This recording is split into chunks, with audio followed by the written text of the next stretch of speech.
Pour sa 6e édition, le Flying Legends Air Show organisé à Duxford, en Grande-Bretagne, par The Fighter Collection et l'Imperial War Museum, avait placé en tête d'affiche les chasseurs embarqués de la Deuxième Guerre mondiale. C'est ainsi que le plus grand et le plus beau spectacle aérien de Warbirds d'Europe, et peut-être du monde, a été ouvert par une sarabande de chats, Cats en anglais. The Fighter Collection est en effet l'une des rares collections de la planète à posséder un exemplaire de chacun des chasseurs embarqués produits par la firme américaine Grumman et dont le nom comporte le mot cat, chat. À tout seigneur, tout honneur, le Quatuor était mené par Stephen Gray en personne, le fondateur de la fameuse Fighter Collection, aux commandes de son Bearcat.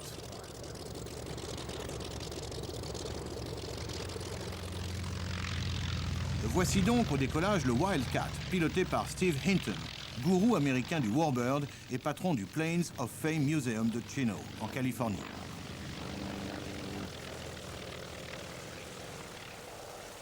Il est suivi du Hellcat, piloté par le fameux collectionneur texan Howard Pardue, et du Tiger Cat aux mains de Pete Kinsey, chef pilote de The Fighter Collection.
Le plus fameux des chasseurs embarqués de la Deuxième Guerre mondiale est sans conteste le F-4U Corsair, rendu célèbre par la série télévisée Les Têtes Brûlées. Cette année, 2 exemplaires étaient présentés à Duxford, dont un venu de France, piloté par Éric Goujon. Cet avion est arrivé en début 96, il est arrivé au Havre, et après avoir fait tous les essais, moteurs et réception, eh bien, on a lâché 3 pilotes dessus dans un premier temps et j'ai commencé à voler sur cet avion, c'était juin 1996 et j'ai une petite activité régulière d'environ 8 à 10 heures de vol sur cet avion chaque année depuis bientôt 3 ans et demi. Donc c'est un réel plaisir de voler dessus et c'est la 2e année que je participe au show aérien de Duxford sur ce Corsair.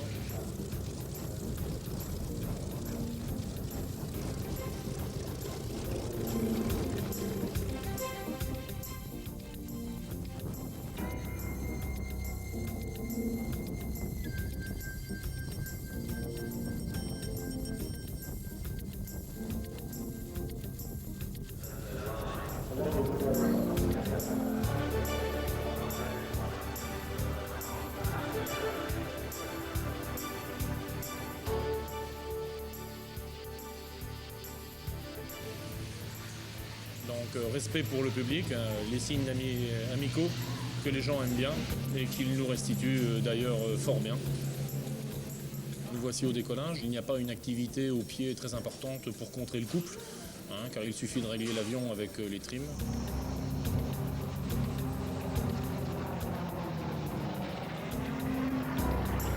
Les actions au manche sont très souples et très précises.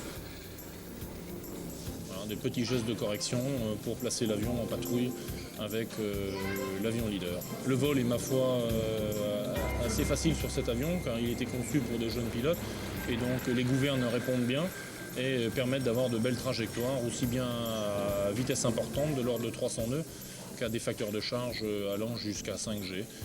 Car cet avion est utilisé jusqu'à 5G dans les voltiges de démonstration en public tel qu'il est utilisé à l'heure actuelle. Donc on peut constater qu'il y a très peu d'action au manche, des petites corrections, et que la manette des 15, eh bien, on la manie très doucement entre les doigts, car l'avion conserve son énergie et surtout il la restitue. C'est un très bon avion sur le plan aérodynamique et ça permet de placer, comme vous voyez sur cette image, une belle boucle en patrouille serrée que l'on va interrompre pour faire un demi-tonneau et faire une figure qu'on appelle un demi-8 cubain. Voilà, vous voyez que le nez garde bien l'axe et on retrouve notre avion de l'autre côté. Bon, ça paraît facile sur ces images, mais c'est un travail de longue haleine que j'ai appris en faisant 16 années de vol dans l'armée de l'air en tant que pilote. Et donc toutes les années de combat aérien m'ont appris à évoluer dans tous les sens. Et donc ce savoir-faire, je le conserve maintenant et je le mets à disposition de tous les shows aériens pour faire voler ces machines-là pour le plaisir de tous.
Parmi les avions français présents à Duxford se trouvaient également les Douglas AD-4N Sky Raider de l'Association des mécaniciens et pilotes d'avions anciens d'Étampes et de la collection Aéro-Rétro de Saint-Rambert d'Albot.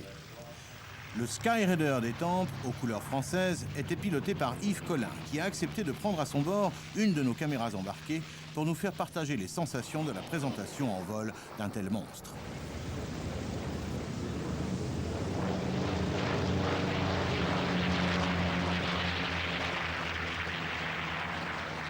Le trio, plus de 8000 chevaux au total, était pour l'occasion emmené par Paul Bonhomme, aux commandes du Sky Raider, à la guêpe furieuse de The Fighter Collection.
Toujours sur le thème de l'aviation embarquée, le Royal Navy Historic Flight, l'escadrille commémorative de la Royal Navy, présentait deux ferrets Swordfish.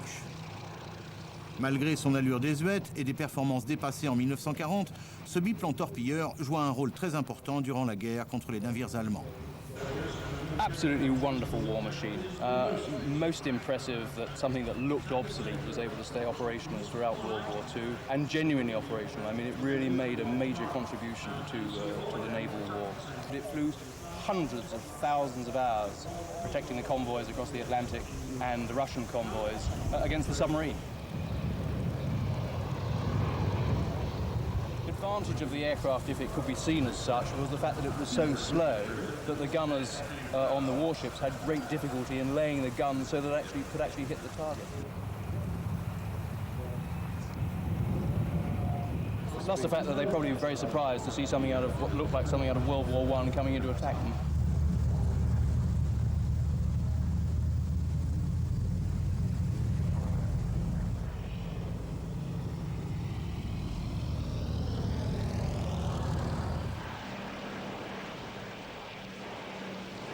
Sur les centaines de Swordfish qui prirent part à la Deuxième Guerre mondiale, seuls les 2 exemplaires du Royal Navy Historic Flight volent encore. Ils devraient être rejoints l'année prochaine par un 3e, actuellement en cours de restauration. Au lieu d'une torpille, ce dernier emportera sous le fuselage un dôme radar pour illustrer le rôle de détecteur de sous-marins dans lequel les Swordfish furent également employés. Chapeau, la marine de Sa Majesté.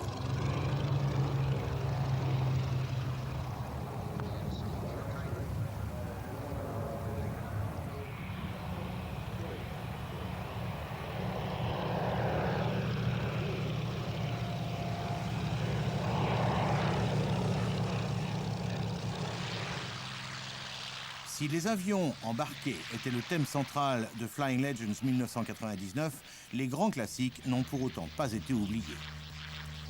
Depuis quelques années, le duo Allison est un de ces classiques.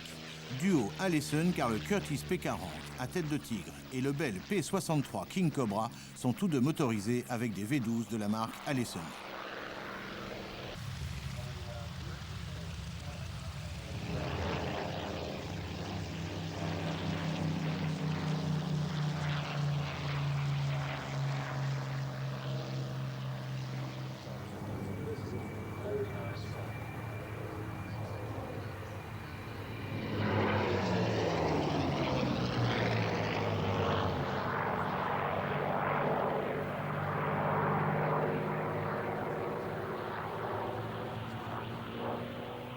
Admirer des duos de cette qualité ne sont pas monnaie courante dans les spectacles aériens. Et pour cause, car les pilotes de ces avions sont tous deux des anciens des Red Arrows, la patrouille acrobatique sur jet de la Royal Air Force, l'équivalent britannique de la patrouille de France.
Venu aussi de France comme le Corsair et les deux Skyraider, le Boeing B-17 Forteresse volante de l'association Forteresse toujours volante s'est imposé comme l'une des grandes vedettes de Flying Legends 1999.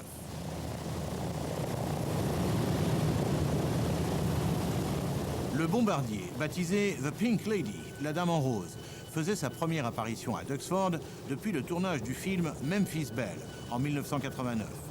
Ses pilotes, André Dominé et Michel Bézy, ainsi que son mécanicien navigant, Jacques Noble, ont accepté de nous faire partager en images ce moment d'intense émotion que fut pour eux leur première présentation au-dessus de cette Mecque des Warbirds qu'est Duxford.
À l'heure actuelle, il ne reste plus dans le monde que 14 B-17 en état de vol sur les 12 731 qui furent construits pendant la Deuxième Guerre mondiale.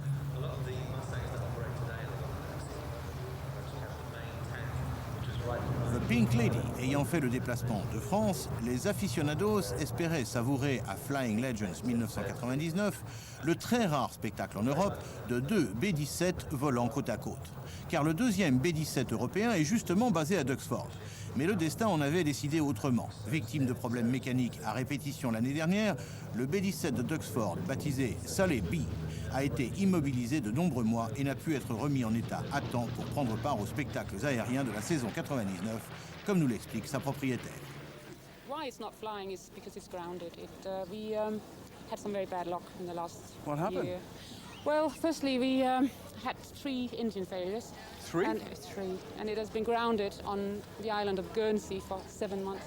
By the time we got it back, which last April, I mean, we had run out of money, totally. So now he's grounded until we can raise enough funds. Isn't that galling? It is. To get back to some sort of normality whereby we can afford to do the things we need doing, we need £100,000. We need an income of £100,000 a year to keep this going, basically.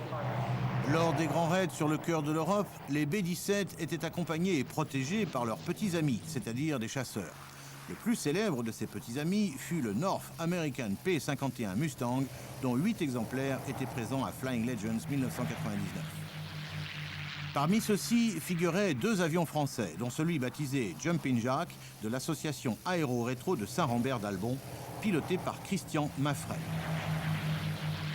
C'est une des particularités de Flying Legends que de présenter en vol simultanément autant d'avions. Car, oui, les 8 Mustangs ont volé en même temps, offrant au public une fabuleuse symphonie de leur moteur Rolls-Royce Packard Merlin de 1650 chevaux.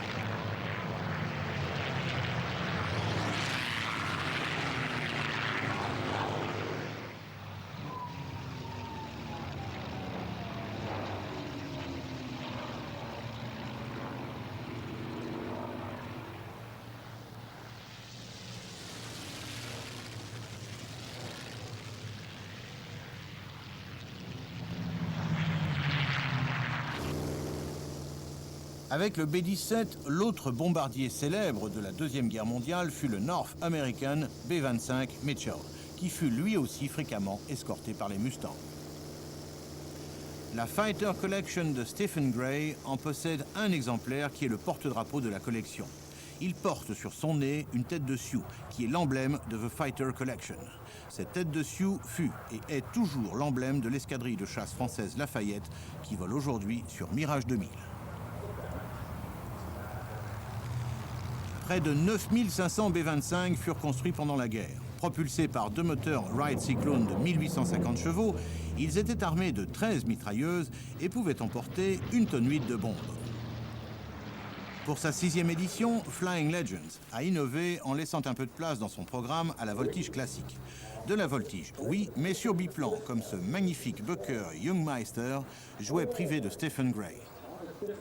Absolutely, it's just a delightful plane to fly, and it's still very competitive. Even though it was built in 1936 for the Berlin Olympics, it was the first plane built especially for competition aerobatics, and it's still doing quite well and beating the more modern machines. The new machines are much more powerful, but it's still very good at up to intermediate level, and it will fly with maybe half the horsepower of the more modern machines, just because it's so well balanced and the power to weight ratio is quite relative. It's staggering, and that's why it's such a privilege to be invited to fly this one. Mais en Grande-Bretagne, quand on dit biplan, tout le monde pense Tiger Moth, et plus particulièrement à une patrouille de 9 de ces avions qui répond au nom de scène de Diamond 9. Running in for the arrow break. Tigers, braking, braking, go!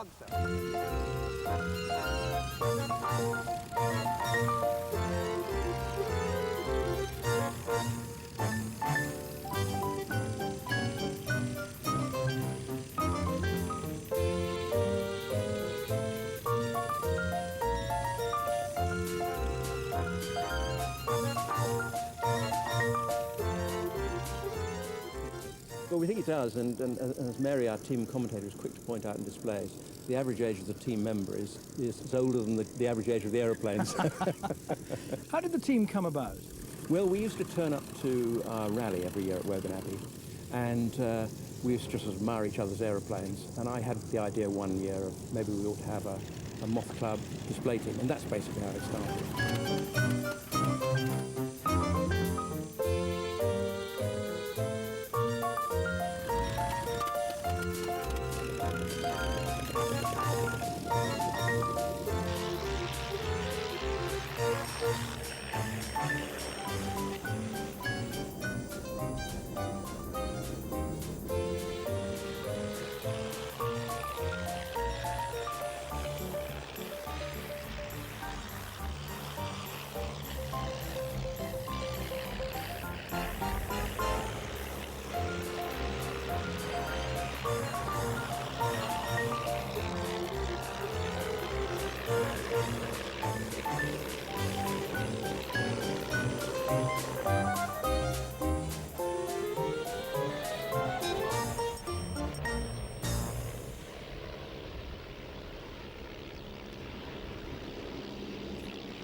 Les Diamond 9, les 9 qui volent en formation diamant, ont aussi la réputation d'être la patrouille la plus lente du monde.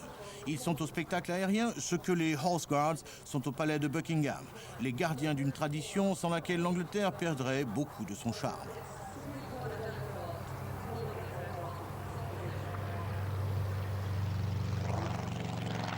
Certes, leur tenue de place est pour le moins remuante et n'a rien à voir avec celle millimétrée des patrouilles militaires modernes. Mais il faut savoir que tous les pilotes des Diamond 9 sont des civils et que tenir une formation serrée en Tiger Moth est à peu près aussi difficile que de maintenir une plume en équilibre sur le bout d'un doigt, tellement cet avion est léger, sensible au vent et peu puissant.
Et puis, ce n'est pas tous les jours qu'on peut voir un tel final, non?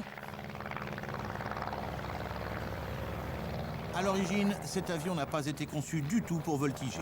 5 furent construits à la fin des années 40 par l'atelier des prototypes secrets de la firme Lockheed pour participer aux courses de vitesse autour de pylônes.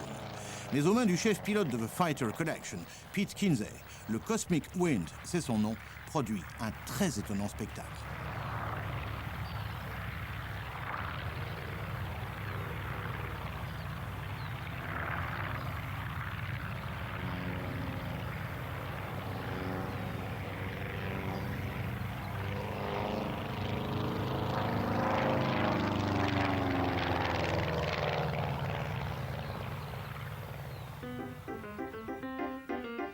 Parmi les nombreux avions français présentés à Duxford cette année, le JN 760 a soulevé la plus grande curiosité.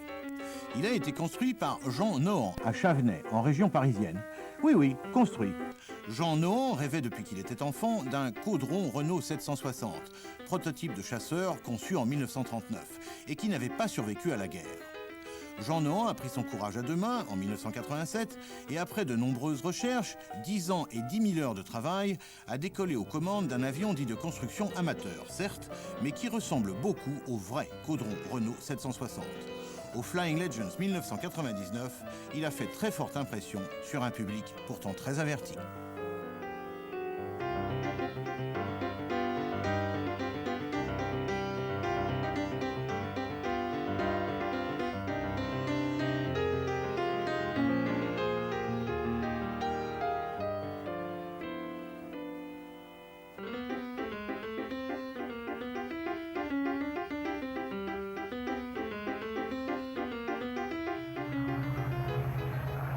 Comme tout grand spectacle aérien, Flying Legends a ses participants réguliers et incontournables, qu'on ne se lasse jamais de voir et de revoir, comme ce Bristol Fighter de la Shuttleworth Collection, venu en voisin de l'aérodrome d'Old Warden.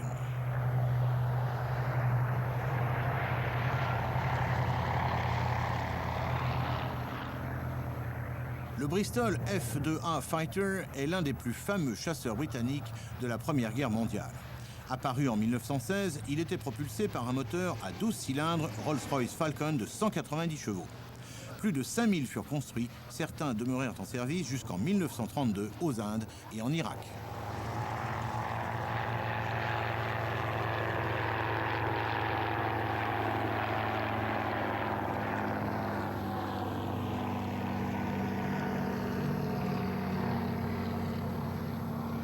Autre désormais grand classique de Flying Legends, cette formation d'avions qui ont pour trait commun leur moteur en étoile Bristol Mercury de 840 chevaux. Le bimoteur Bristol Blenheim, encadré de 2 Westland Lysander et du biplan Gloucester Gladiator.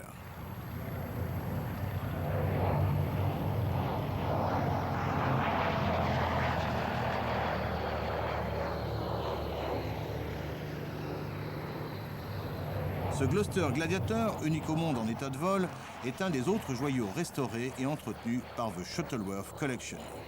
Ce chasseur de l'entre-deux-guerres fut construit à 740 exemplaires et utilisé par 10 pays dont la Grande-Bretagne. The Shuttleworth Collection avait aussi amené à Flying Legends 99 son Westland Lysander, un avion qui assura pendant la Deuxième Guerre mondiale des missions de surveillance côtière, mais aussi de transport de nuit d'espions et de résistants entre l'Angleterre et la France. Le deuxième Lysander, venu de Belgique, est peint dans les couleurs exactes de ces avions qui ne volaient que par nuit claire. Enfin, le Bristol Blenheim est un autre avion, aujourd'hui unique au monde en état de vol. Il servit essentiellement aux patrouilles maritimes après que ses premières missions aient démontré qu'il était obsolète en tant que bombardier au début de la guerre. Le Battle of Britain Memorial Flight est un autre de ses participants incontournables du Flying Legends. L'escadrille commémorative de la Royal Air Force présentait cette année un Hawker Hurricane nouvellement restauré. Cet avion est un phénix à sa façon. Comme l'oiseau de la mythologie, il est né à nouveau de ses cendres. Il y a 8 ans, une panne de moteur avait contraint son pilote à un atterrissage en catastrophe, à l'issue duquel le chasseur avait pris feu. Le pilote s'en était tiré indemne, mais l'avion avait presque complètement été détruit.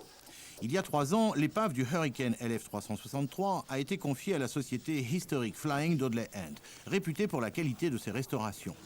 Quelques pièces d'origine furent réutilisées, mais le chasseur fut essentiellement reconstruit en utilisant les plans originaux. Il en coûta près de 10 millions de francs, mais le résultat est probablement le meilleur Hurricane jamais construit. Quand il s'envola à nouveau pour la première fois à l'issue de sa restauration, Alan Martin, le pilote qui était à ses commandes lors de l'accident, était présent. Just as I crossed the airfield boundary, the engine gave its final burst of power, and that was the end of it. And as I turned for the runway, I managed to stall the aeroplane. And I actually thought it was going to roll over on top of me, and that would be the end of it.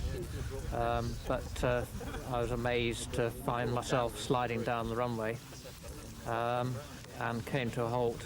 And then there was a huge gout of flame up through the cockpit. Fortunately, the emergency escape panel on the right-hand side of the cockpit had detached in the impact, and it was very easy to get out.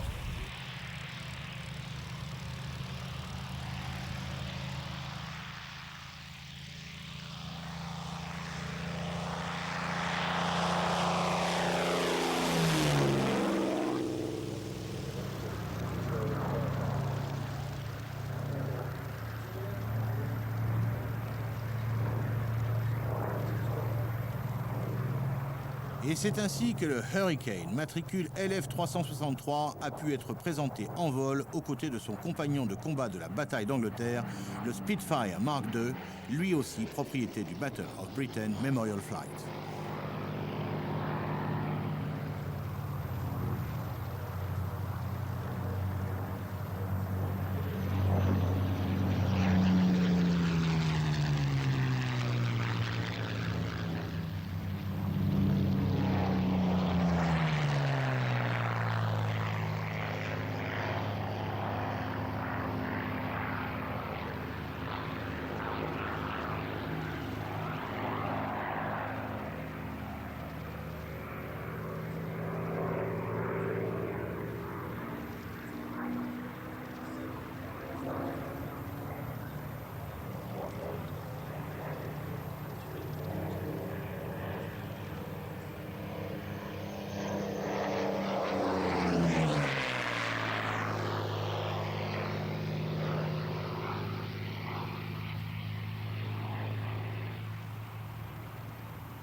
Quand on évoque la bataille d'Angleterre, on dit généralement que le héros en fut le Spitfire, à tort. Il y avait alors plus de Hurricane en service que de Spitfire.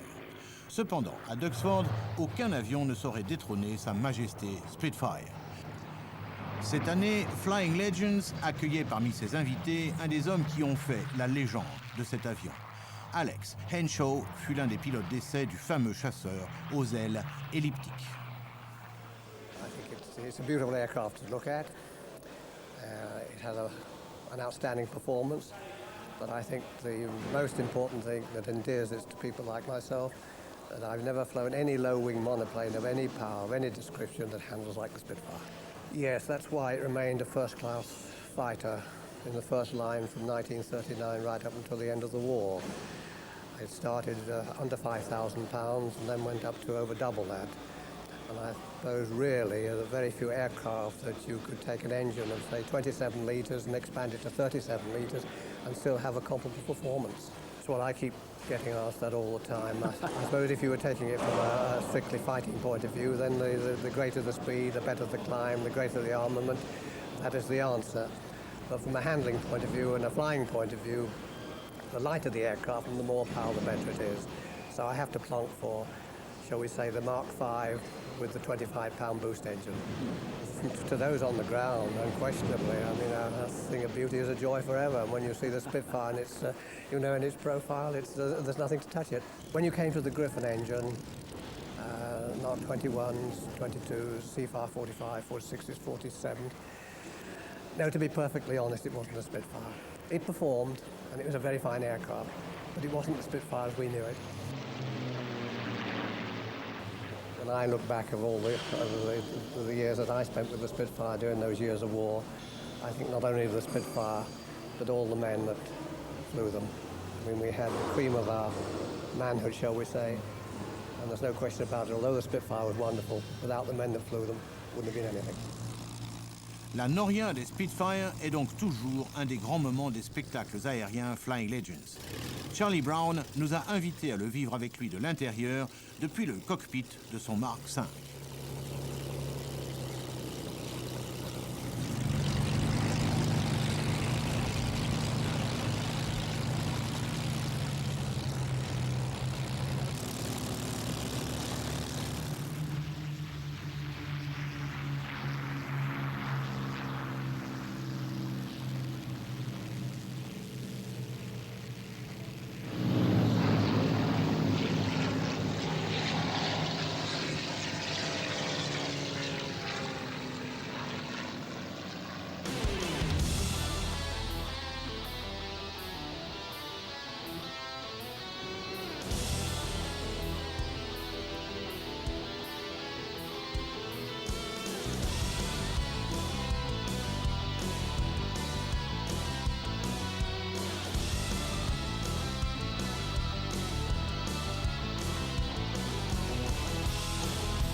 Après un premier passage en formation à 10, le trio des Mark V, dans lequel vole Charlie Brown, s'est détaché pour voltiger en formation.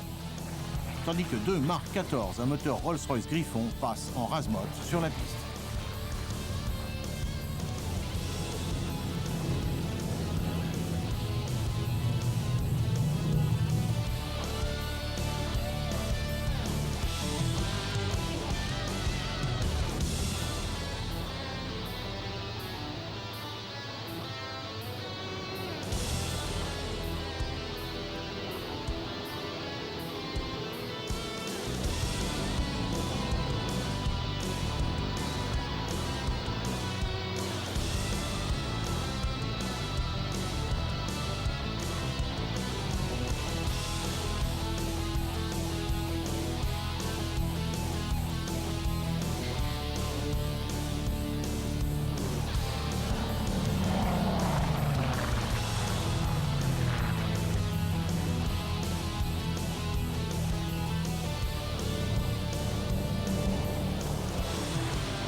Ce fabuleux spectacle, on le doit à Stephen Gray, fondateur de The Fighter Collection, la plus importante collection de Warbird en Europe. You've got so many in this collection, probably the most envied man in aviation. What's it like having so many beautiful airplanes in your charge? It's a lot of work. Yeah, and a lot of pleasure. A lot of pleasure, a lot of responsibility, and you do scratch yourself sometimes to say you're pretty lucky. Flying so many types, I mean, you've got, what is it, 33 Warbirds you've got. Do you ever have a moment's confusion? I mean, do you reach for the wrong lever or the wrong radiator cowl or think, oh, hell, I haven't got radiator cowls on this? No, I usually sit in the airplane for a while beforehand and make sure that I remember where everything is. We don't do any flip-flopping between airplanes in shows anymore. We used to do a lot of that just to amuse people, but that's when you can, you know, if you just literally jump out of one and the other and you don't have any time, you can't say, now, where's that? Mais il est maintenant temps pour les pilotes de se préparer pour le morceau de bravoure du spectacle, le grand final, une formation à 35 avions qui a soigneusement été décrite le matin même lors du briefing. Faire voler 35 avions en même temps n'est pas sans poser quelques problèmes, comme l'explique Pete Kinsey, chef pilote de Fighter Collection. We have difficulty finding qualified pilots to do it. It's difficult enough finding pilots who are qualified to fly the aeroplane normally, but then these guys have to also be able to display them, doing aerobatics quite close to the ground, and also to do very close formation flying. And as you said, the aeroplane types are incompatible in many ways. Yeah. In our formation, we'll have a fairly draggy aeroplane like a Hurricane, and at the other end of the scale, we've got this, the Tiger Cat, and the Sea Fury.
Le dernier à prendre l'air est Stephen Gray lui-même, aux commandes de son Bearcat.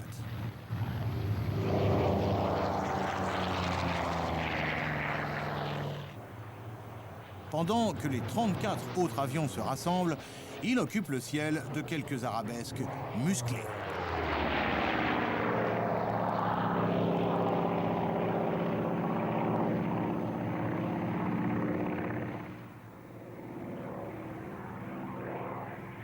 Puis, dans un grondement sourd, comme un roulement de tonnerre dans le lointain, ils arrivent. 35 avions en formation, parmi les plus belles et les plus puissantes machines volantes de la Deuxième Guerre mondiale. Au sol, le public a fait silence, saisi d'émotion.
Flying Legends 1999 a vécu, merci et bravo à Stephen Drake. Et rendez-vous l'année prochaine pour Flying Legends 2000.